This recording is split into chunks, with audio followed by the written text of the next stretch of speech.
శ్రీమతి లత గారి ఆధ్వర్యంలో జూన్ 15-16 తారీఖుల్లో గానగాపురం యాత్ర మధుకరి సేవ సంప్రదించండి. నమస్తే, వెల్కమ్ టు సుమన్ టీవీ. నేను పద్మిని. ప్రస్తుతంతో పాటు ప్రముఖ ఆధ్యాత్మికవేత్త, ఆస్ట్రోన్యూమరాలజిస్ట్, ఎనర్జీ వాస్తు స్పెషలిస్ట్, శ్రీ విద్యోపాసకురాలు శ్రీమతి జయప్రద గారు మనతో పాటు ఉన్నారు. మాట్లాడదాం. నమస్కారం అండి. నమస్తే అమ్మా. శ్రీమాత్రే నమః. ఎలా ఉన్నారు? చాలా బాగున్నారు అన్న. చాలా బాగున్నారు, చక్కగా. రైట్ జయప్రద గారు, గురువు యొక్క మార్పు జరగబోతోంది. రేపు జూన్ 2వ తారీఖున గురువు కర్కాటక రాశి ప్రవేశం జరగబోతోంది. మరి దీని ద్వారా ద్వాదశ రాశులకి కూడా గురువు ఇచ్చే ఫలితాలు ఎలా ఉంటాయో మీ ప్రెడిక్షన్స్ ద్వారా తెలుసుకోవాలనుకుంటున్నాను. మరి అంతకన్నా ముందు గోచారం ఒక్కసారి క్లుప్తంగా చెప్పండి. గురువు ఎప్పుడు రాబోతున్నారు, అంటే ఇంకా మిగిలిన మేజర్ గ్రహాలు ఎక్కడెక్కడ ఉన్నాయి, ఇవన్నీ ఒకసారి. తప్పకుండా అన్న. సో గురువు మార్పు అనేది అందరికీ మంచి శుభవార్తలు, శుభకరమైన విషయాలు జరిగే అవకాశాలు ఎక్కువగా ఉన్నాయి. బ్యూటిఫుల్.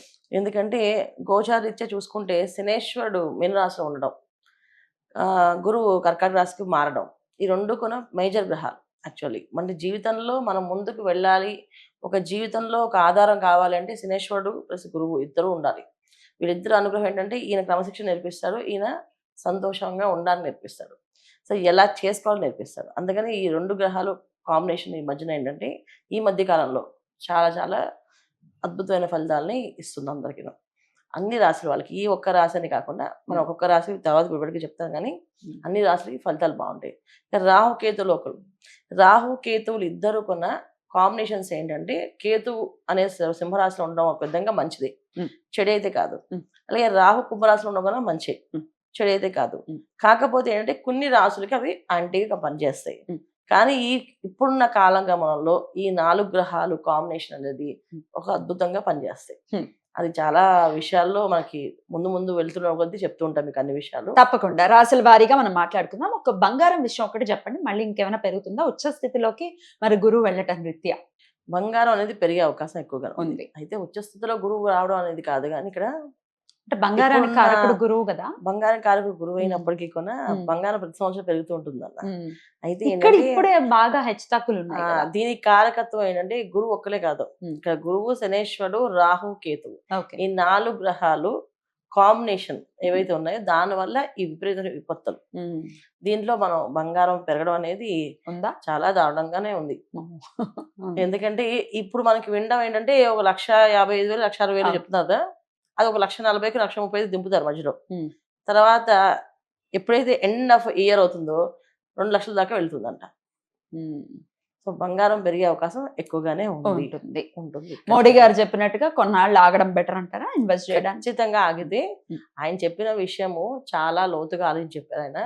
నిజంగా ఇది మనకు సందేశం కూడా. ఎందుకంటే ఒక బంగారే కాదు, చాలా ఈ రవాణా సంబంధించిన వస్తువులు ఏవైతే ఉన్నాయో మనకి మొబైల్స్ తీసుకోండి, తర్వాత పెట్రోల్ డీజిల్ తీసుకొని, ఇవన్నీ తగ్గించడం వల్ల మన భవిష్యత్తుకి మన పిల్లలకి మనం మంచి దారి చూపించే మనం అవుతాం, లేకపోతే అన్యాయంగా బలైపోయిన మనం అవుతాం.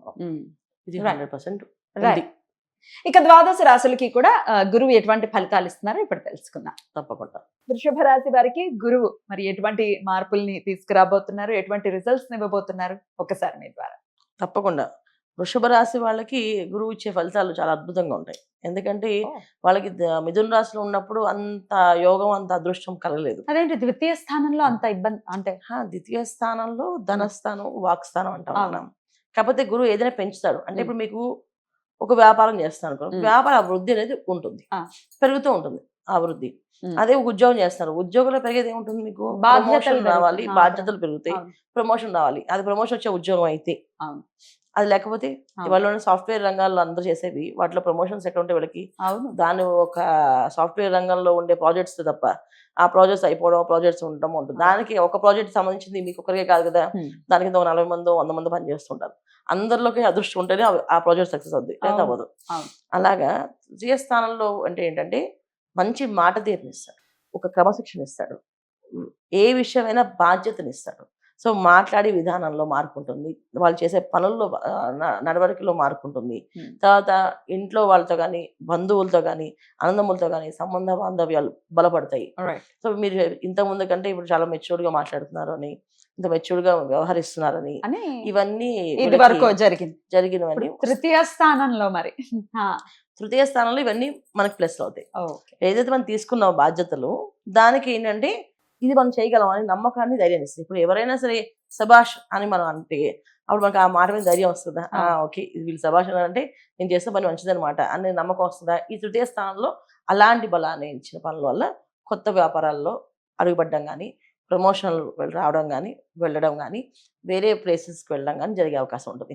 ఎందుకంటే వృషభ రాశికి ఒక గురువు ఒకడే కాదు, శనేశ్వరుడు ఒక అనుగ్రహం కూడా ఉంటుంది వాళ్ళకి. ఇక్కడ ఈ లాజిక్ ఏంటంటే వీళ్ళందరికీ రాశులన్నిటికీ కూడా శని భగవానుడు ఒక బలము, గురువు ఒక బలం, 2 బలాలు యాడ్ అవుతున్నాయి. ఈ 2 బలాల వల్ల వీళ్ళు సాధిస్తున్నారు. ఇప్పుడు గురువు ఒక్కడే మారితే కాదు, ఇక్కడ శని భగవానుడు ఉన్నారు కనుక కర్మాధిపతి, చేసే పని జాగ్రత్తగా చెయ్యి. ఇప్పుడు పెద్దవాళ్ళు అన్నారు, ఇక నువ్వు చేస్తున్నావు కరెక్టే, నువ్వు శ్రద్ధగా చెయ్యి, బాధ్యతగా చెయ్యి అని చెప్తూ ఉంటారు కదా. అలా చెప్పేది శని భగవానుడు. మనం ఏదైనా తప్పు చేస్తుంటే అంటే శిక్ష పడుతుంది. సో అందులో చేయకూడదు, చేయొచ్చు అని చెప్పేది. ఈయన మార్గదర్శనం అయిపోతే ఆయన వెనక నుంచి విను దత్తాడుతుంటాడు, చేయండి, ఇది చేసుకోండి, జాగ్రత్త వెళ్ళాలని చెప్పేసి. అందుకని శనేశ్వరుడు ఒక అనుగ్రహం, గురువు ఒక అనుగ్రహం వల్ల వృషభ రాశి వాళ్ళకి యోగాలు అనేది కలిసి వచ్చే యోగాలు.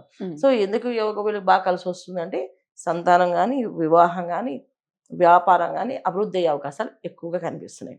తృతీయ స్థానంలో గురువు ఎప్పుడు కూడా ఏదో చెడు చేస్తాడని కాదు, ధైర్యాన్ని ఇస్తాడు. మామూలు ధైర్యాన్ని కూడా చాలా పెద్ద ధైర్యాన్ని ఇస్తాడు.